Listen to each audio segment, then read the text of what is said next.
আসসালামু আলাইকুম সবাইকে। সবাই কেমন আছেন? আলহামদুলিল্লাহ আলহামদুলিল্লাহ আলহামদুলিল্লাহ। আল্লাহ তাআলার অশেষ রহমতে, অশেষ মেহেরবানিতে আমরা সবাই ভালো আছি। তো এই যে এত পানি কোথা থেকে আসলো, তাই না? কিছুক্ষণ আগে সেই বৃষ্টি হইল, পুরা একবারে আকাশ অন্ধকারে ছেয়ে গেছিল। আর সেই বৃষ্টি হইল, আমি ভিডিও করতে পারিনি। দেখেন বেলকনির কি অবস্থা হয়েছে, বৃষ্টিতে বেলকনিটার কি অবস্থা হয়েছে।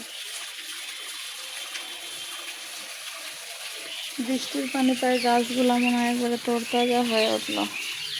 তো আমি নফল রোজাগুলো দিচ্ছি আজকে ধরে।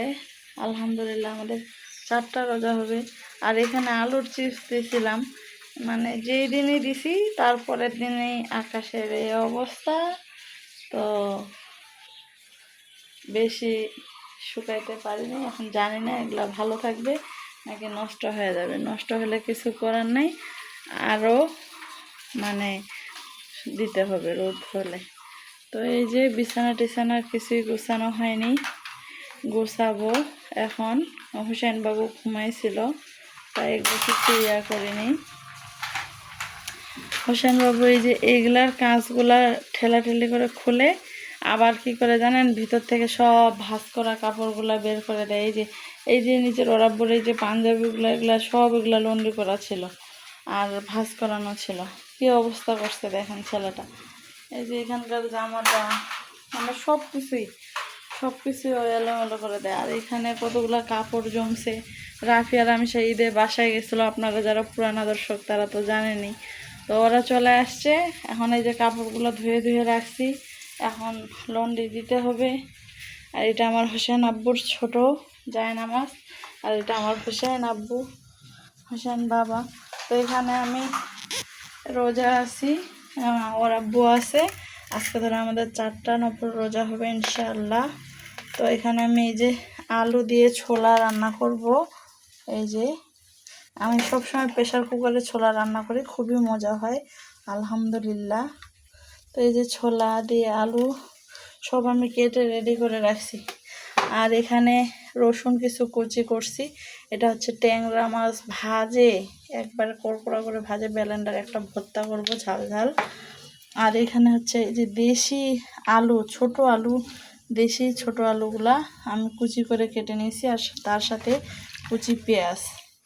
বেশি ও চিকন করতে পারি না, মানে যতটুকু পারছি আর কি করছি, চেষ্টা করছি ইনশাল্লাহ।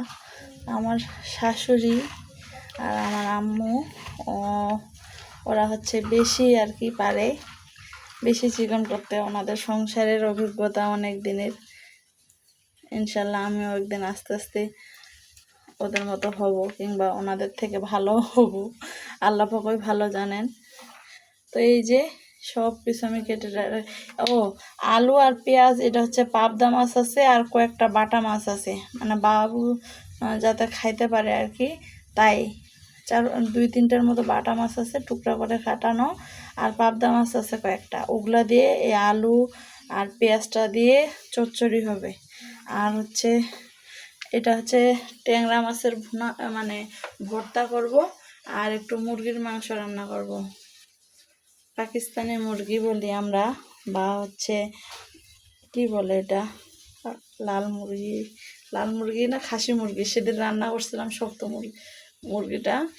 আর আজকে আর রাফি আর আমিশা, ওদেরকে আমি খিচুড়ি করে দিলাম।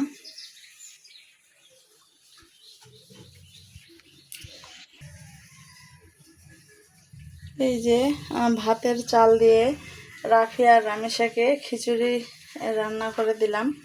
ভাতের চাল, মসুর ডাল বেশি করে দিয়ে প্রেশার কুকারে শীষ দিয়ে, ওরা খুব পছন্দ করছে ভাতের চাল দিয়ে।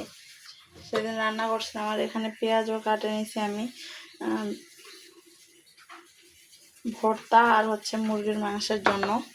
আর এখানে আছে এই যে আমের আচার, ওরা আমের আচারটা দিয়ে খাচ্ছে। এই আচারটা এত মজা হয়, এই যে আমার আটিগুলা খেতে ভীষণ মজা লাগে। আমার ফ্রিজ 2টা হলে কি হবে, মানে সবগুলো হয়তো বা আদা রসুন, তারপরে মনে করেন পেঁয়াজ টমেটো, সরি পেঁয়াজ না, আম টমেটো জলপাই বড়াই এগুলা দিয়ে ভর্তি। আমি এগুলো সংরক্ষণ করে রাখি, আর নেক্সট টাইম মানে টাটকা টাটকা এইভাবে আচার দেই, দিয়ে ওরা খিচুড়ি টিচুড়ি দিয়ে খাইতে খুব পছন্দ করে। এখানে ভুড়ি রান্না করা ছিল, এই যে অলরেডি সব শেষ, শুধু তেলটুকু পড়ে আছে। এগুলা সব কড়াই টড়াই এগুলো সব ধুয়ে, এই যে এখানে মাংস ভিজাইছি, এই যে ট্যাংরা মাছ, আর এখানে আছে এই যে পাবদা মাছ। কারেন্ট চলে গেছে বৃষ্টির কারণে। এই যে পাবদা মাছ ফ্রিজে ছিল তো, সব হচ্ছে এগুলা রান্না হবে ইনশাল্লাহ। দেখা হচ্ছে আপনাদের সাথে পরে। তো দেখেন এদের কি চলতেছে দুষ্টা। রামিসা, এটা বেশি বেশি হয়ে যাচ্ছে না? সারাক্ষণ দুষ্টুমি করতে থাকে। আর রাফিয়া কি করে? আমার এই যে রান্না বান্না শেষ, আল্লাহ দিলে নফল রোজাগুলো সম্পূর্ণ। আর এই যে হোসেন বাবু কান্না করতেছে, হোসেন বাবুকে বোকা দিছে। হোসেন বাবু খালি ঘর নোংরা করতেই থাকে। আর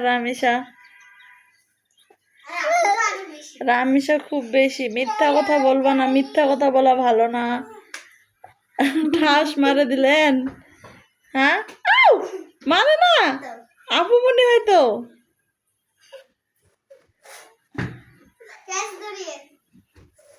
ওটা কোথায় পাইছো? ওখানে রাখে আসো, নাহলে ওইটা দিয়ে এখন দিবে তোমাদেরকে একবারে। তোমরাই শিখাইছো। কি যে জ্বালা যন্ত্রণা এগুলাকে নিয়ে, আল্লাহ এত বিরক্ত করে। বেডশিট গুলা চেঞ্জ করছি, এই ঘরের ওই ঘরের কাপড়গুলা সব গুছায় গাছায় রাখলাম। সেদিন এই যে যখন নামাজে দাঁড়াই, তখন বাবু এগুলার কাজগুলা করে সব এগুলা বের করতে থাকে। আর তার মধ্যে হচ্ছে রাফিয়া 1 নাম্বারের। ওই দিন ওই যে ওখানে কেলে বের করতে যায়, ওপাশের কাভারগুলা কি করে রাখছে, আম্মু তো এইভাবে রাখে নাই। আয় তাকান, এদিকে তাকান, আয় তাকান। কি এটা এইভাবে শোয়ার জায়গা হলো? হ্যাঁ শোয়ার জায়গা হলো এটা? কি বিছানাটা নোংরা করে এখন এখানে এসে শুইছ? কোনো কিছুতে শান্তি হয় না নাকি? কি অবস্থা এগুলাকে নিয়ে। পড়ালেখা ঠিক মতো করে না, কথা শুনে না, মানুষ আরো সহযোগিতা করে। আর এরা খালি বিরক্ত করতেই থাকবে করতেই থাকবে। হোসেন বাবু তো ছোট, দেখেন ঘরটা ঝাড়ু দেওয়ার মনে হয় 5 মিনিটও হয় না। দেখছেন কি অবস্থা? দেখেন এগুলা এগুলো কি করছে। এই যে দেখেন, এখানে খেলনা, ওখানে জুতা। মানুষ কেউ হঠাৎ করে ঢুকলে বলবে যে মহিলাটা নোংরা, কিছু করে না। তখন ওই যে দিনাজপুরে যখন ছিলাম, তখন তো বলেই দিছিল যে ভাবি আপনি এত নোংরা নিয়ে কিভাবে থাকেন। আর বেডের নিচে আছে আলু, আর এই যে এখানে আছে আলুর চিপস দিছিলাম, তো সেগুলো খাওয়া হইলো। আবার যখন কড়া রোদ হবে তখন দিব, না হলে চিপসগুলো ভালো হয় না, কালচে ধরনের হয়ে যাচ্ছে। তো এই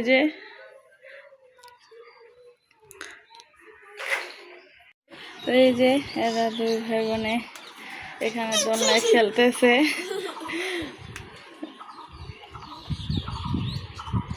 তো কয়েকদিন ধরে মানে শরীরটাও ভালো নাই, সেরকম মনটাও ভালো নাই, শরীরে প্রচণ্ড ব্যথা, হাতগুলা পাগুলা পর্যন্ত একবারে, 2 হাত তো নাড়াইতেই পারি না। তো এই জন্য ভিডিও দেওয়া হয় নাই। তো ছোট্ট একটা ব্লগ আপনাদের সাথে শেয়ার করলাম। রামিসা এদিকে তাকান, আল্লাহ হাফিজ দিয়ে দেন। তো ভালো থাকবেন সবাই। হ্যাঁ হাফেজ, আল্লাহ হাফেজ, আসসালামু আলাইকুম। বলে আচুকুম, আচুকুম। হ্যাঁ বিসমিল্লাহ, আলহামদুলিল্লাহ বলো। হ্যাঁ লা ইলাহা, আবু লা ইলাহা, লা ইলাহা, লা ইলাহা ইল্লাল্লাহ। ও তো নিজে বলতেছে। এই দোলনাটা কার? আমার দোলনা। কার এটা? আচ্ছা ঠিক আছে, তোমার দোলনা। এটা তো আপুদের ছিল, সেই কবেকার রাফিয়ার সময়কার দোলনা। রাফিয়ার সময় থেকে এখন রামিসা বেশি দুলতে পারেনি, অল্প একটু দুলছে, এখন হোসেন বাবু এই দুলতেছে। দোলনাটা আমার খুব পছন্দ। হ্যাঁ, তো ভালো থাকবেন সবাই, আল্লাহ অবশ্যই আমাদের হাফেজ, আসসালামু আলাইকুম। ভিডিওতে লাইক লাইক করবেন, দিবেন, কমেন্ট করবেন, সাবস্ক্রাইব করবেন, আর আমাদের হোসেন পাশে বাবুর থাকবেন, জন্য দোয়া করবেন, খালি হোসেনের জন্য দোয়া করবেন, আমাদের সবার জন্য দোয়া করবেন। আল্লাহ আপনাদের সকলকে আল্লাহ হাফেজ, ভালো রাখুক, আসসালামু আলাইকুম। আপনাদের মনের আশা পূরণ করুক, এই দোয়াই রাখি। তো দেখা হচ্ছে নেক্সট কোনো ভিডিওতে। আল্লাহ হাফেজ, আসসালামু আলাইকুম।